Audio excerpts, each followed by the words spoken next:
amparo de la Organización Mundial de Abogados, que todo el mundo necesitamos por algún momento un amparo. Vamos a escucharlo muy atentamente y recuerdo que es más posible. Muchas gracias, licenciado Alejandro Romero, por su presentación. Desde luego con un saludo para todas y todos, cada uno de ustedes, específicamente para la mesa, para los directivos de estas organizaciones, a Camapícili, que nuevamente te volvemos a ver, un gran honor para todas y todos, ¿verdad? Y especialmente al presidente de la Unión Internacional por los Derechos de Todos, al destacado personaje mexicano Gerardo Francisco Solís Rivera.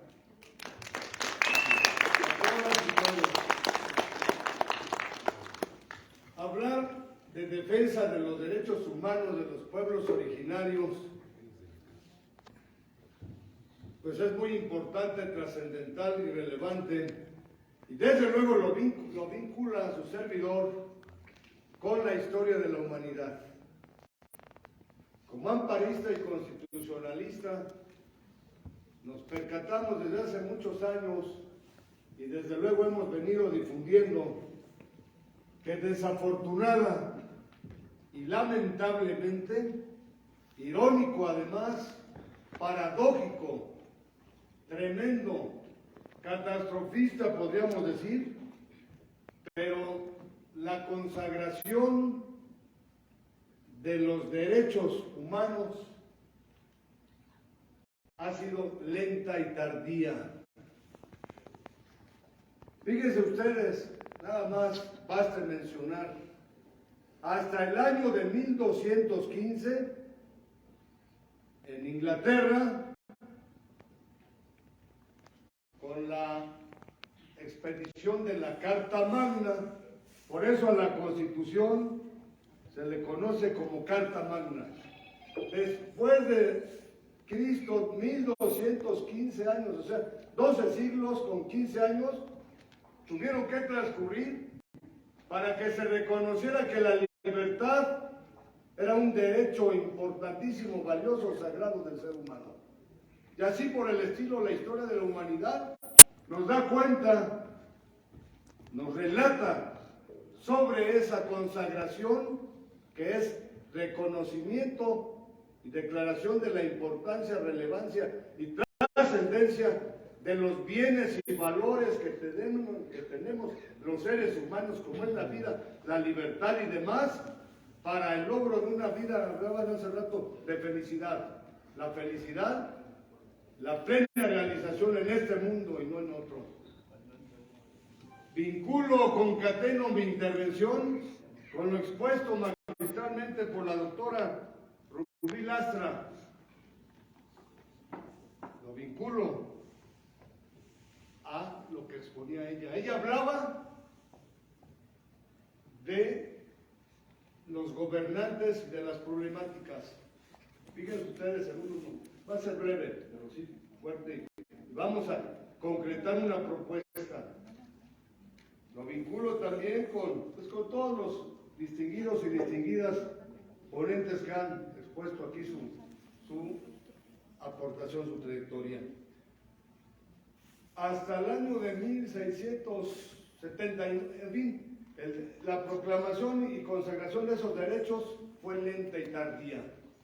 Inglaterra, Francia, España, Estados Unidos y finalmente en nuestro país, en la misma Constitución del año de 1824, no había un catálogo de derechos fundamentales como ahora lo tenemos en la Constitución actual, que viene vigente desde 1917.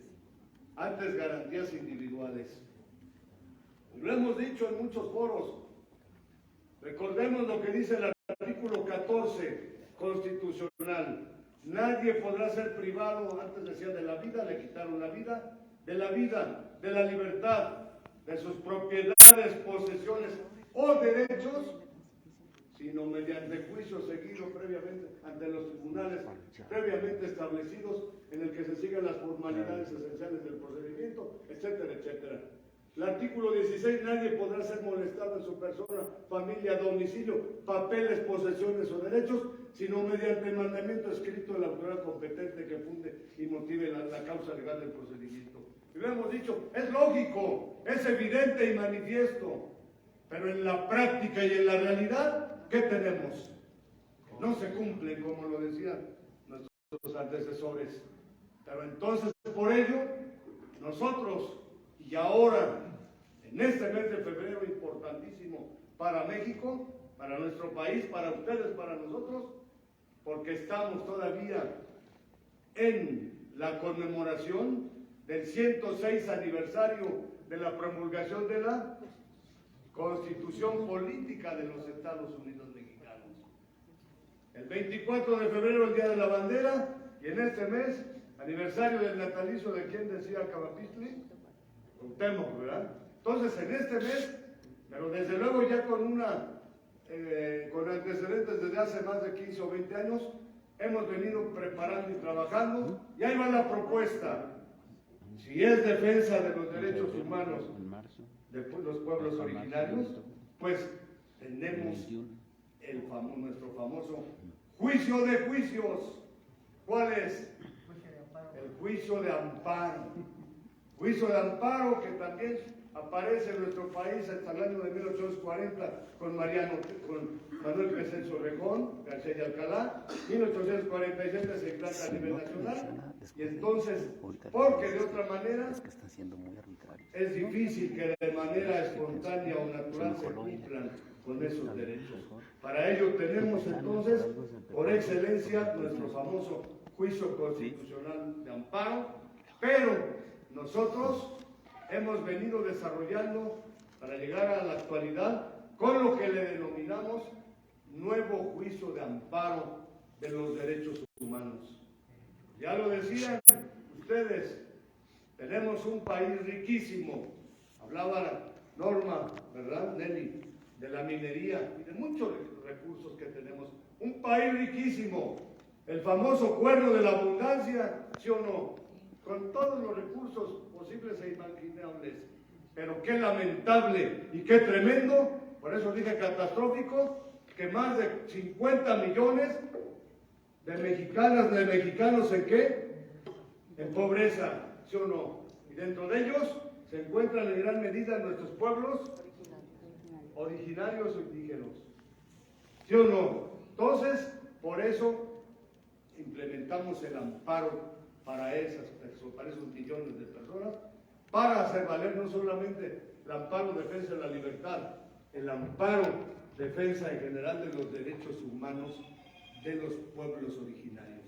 Nada más mencionar, y estamos en el aniversario constitucional, recordemos que es cierto lo que dicen algunos, hay constitución para qué, si tiene más de 500 reformas, hay constitución si nadie la cumple, o pocos la cumplen, o casi nadie la cumple.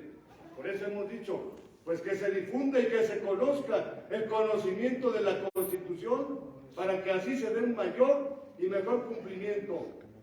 La autoridad, decía la doctora, ya terminó, Rubí, se quejaba de nuestros gobernantes.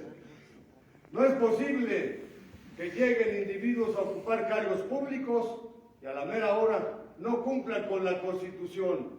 La Constitución, y no obstante sus más de 500 reformas, pero consagra, por ejemplo, termino ya, el concepto constitucional de democracia que hay que aplicarle a nuestros pueblos originarios. Dice la Constitución, hago un paréntesis, ¿alguien sabe el concepto constitucional de democracia? Dice la Constitución que la democracia no solamente es un régimen jurídico o una forma de gobierno, sino un sistema de vida fundado en el constante mejoramiento, dice mejoramiento económico, social y cultural del pueblo. Y dice la Constitución también, y si dice ordena, que todo poder público dimana del pueblo doctora Rubí, todo poder público, en consecuencia, toda la autoridad dimana del pueblo, para eso hay elecciones, y ahí vienen más elecciones, y se instituye para beneficio del pueblo.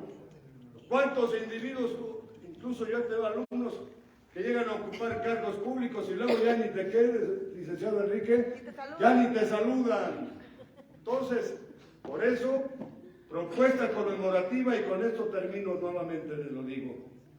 Vamos a presentar propuestas de reformas, de adiciones, en este aniversario, en este mes de febrero, a la Constitución, y propuestas en torno a problemáticas nacionales, que ahí podemos meter problemáticas de los pueblos originarios, y una de ellas, un planteamiento, es que cumplan con la Constitución todas las autoridades. Vamos a presentar ese documento a los 500 diputados federales, a los 128 senadores de la República, a todas las autoridades, con lo más que podamos, para exigirles que cumplan con la Constitución y desde luego en lo particular y en lo específico los derechos humanos de los pueblos originarios, dentro de los cuales la mayor parte se encuentra en esos más de 60 o 70 millones de mexicanos en pobreza. ¿Qué les parece? Participan en ese nuevo amparo de los derechos humanos para los pueblos originarios, que creo que es la defensa que Muchas gracias, abogado Román Díaz Vázquez, presidente de la Academia Mundial de Amparo. Le pedimos al ingeniero Manuel de Jesús Alemán Soto pase, y le recordamos a los siguientes ponentes que a las 20 horas nos cortan el micrófono y nos desalojan.